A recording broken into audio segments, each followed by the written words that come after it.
Hello friends, आज આપણે sweet એવી રેસીપી ડ્રાય ફ્રૂટ ઘૂઘરા બનાવીશું।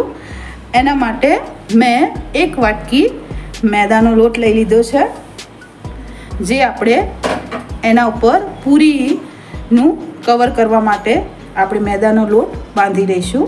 જેમાં એક વાટકી મેદો, જરા ચપટી ભર મીઠું,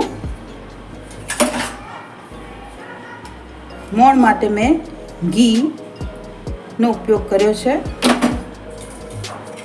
અને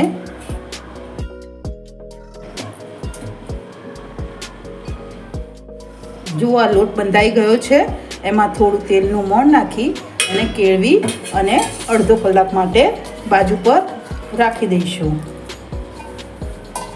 ડ્રાયફ્રૂટ ઘૂઘરાના પૂરણ માટે આપણે એક વાટકી ટોપરાની છીણ લઈ લીધી છે। એટલી ને એટલી જ પ્રમાણસર દળેલી ખાંડ છે, કાજુ છે, દ્રાક્ષ છે, ઇલાયચીનો ભૂક્કો અને બદામ છે।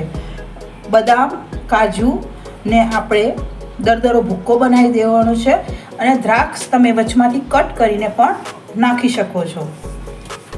સૌપ્રથમ એક પેન લઈ એની અંદર થોડું જ ઘી નાખી ગરમ થવા દઈશું।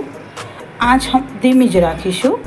ઘી ગરમ થઈ ગયું છે તો એની અંદર ટોપરાનું છીણ ઉમેરી અને એને ધીમા તાપે શેકી લઈશું। ટોપરું શેકાવાયું છે તો એની અંદર આપણે ઇલાયચીનો ભૂક્કો નાખી દઈશું અને બદામ અને કાજુનો ભૂક્કો નાખી દઈશું। કિસમિસ પણ એડ કરી દઈશું। ધીમા તાપે આ બધી જ વસ્તુઓને થોડીવાર શેકાય એ રીતે હલાવતા રહીશું। 2 થી 3 મિનિટ માટે ધીમા તાપે આ પ્રક્રિયા કરીશું। 3 મિનિટ શેકાયા પછી એના અંદરથી થોડી નારિયેળની સુગંધ આવી રહી છે અને નારિયેળ પણ શેકાઈ ગયું છે। છેલ્લે આપણે ખાંડ એડ કરી અને ગેસને પણ બંધ કરી દઈશું અને સતત હલાવતા રહી મિશ્રણ ઠંડુ પડે ત્યાં સુધી અને ખાંડ ભળી જાય ત્યાં સુધી એને હલાવતા રહીશું, જેથી મિશ્રણમાં ખાંડ એક જગ્યાએ ચીપકી અને ગાંઠ ના બની જાય। ચલો મિશ્રણને ઠંડુ પડવા દઈએ। બાંધેલ મેદાના લોટમાંથી મેં પૂરીઓ માટે ગુલ્લા બનાવી લીધા છે। હવે આપણે નાની નાની પૂરીઓ વણી એમાં ફિલિંગ પૂરીશું।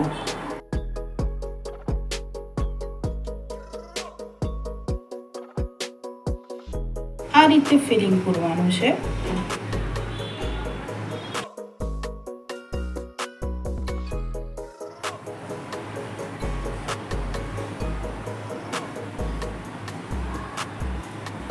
એની કિનારીઓ સીલ કરવાની છે। થોડો પાણીવાળો હાથ કરી અને પણ સીલ કરી શકાય છે।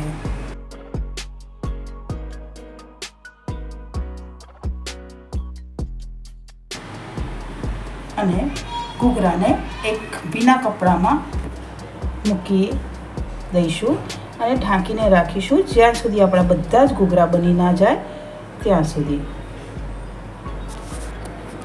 જેથી એ સુકાઈ ના।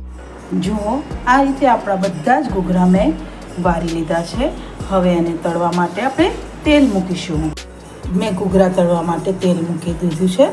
એને મીડિયમ આંચ પર જ તળવાના છે। તમે જોઈ શકો છો તેલ થઈ ગયું છે તો ઘૂઘરાને આપણે તળવા માટે મૂકીશું।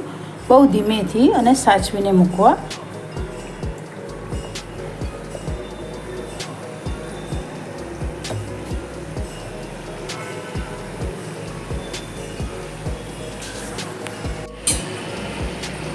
તેલમાં તળવા માટે નાખ્યા પછી એને થોડીવાર એમ જ રહેવા દેશું અને એક તરફનું પડ કડક થાય ત્યાં સુધી રાહ જોઈશું। હવે આપણે એને પલટાઈને જોઈ લઈશું કે એનું પડ કેવું થયું છે।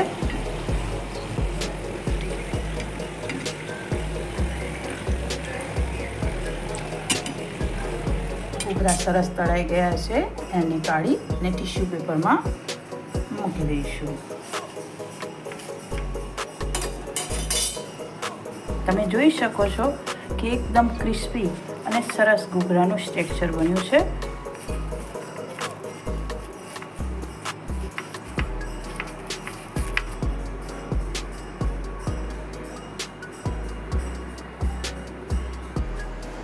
આ પ્રમાણે ડ્રાયફ્રૂટ ઘૂઘરા તૈયાર થઈ ગયા છે.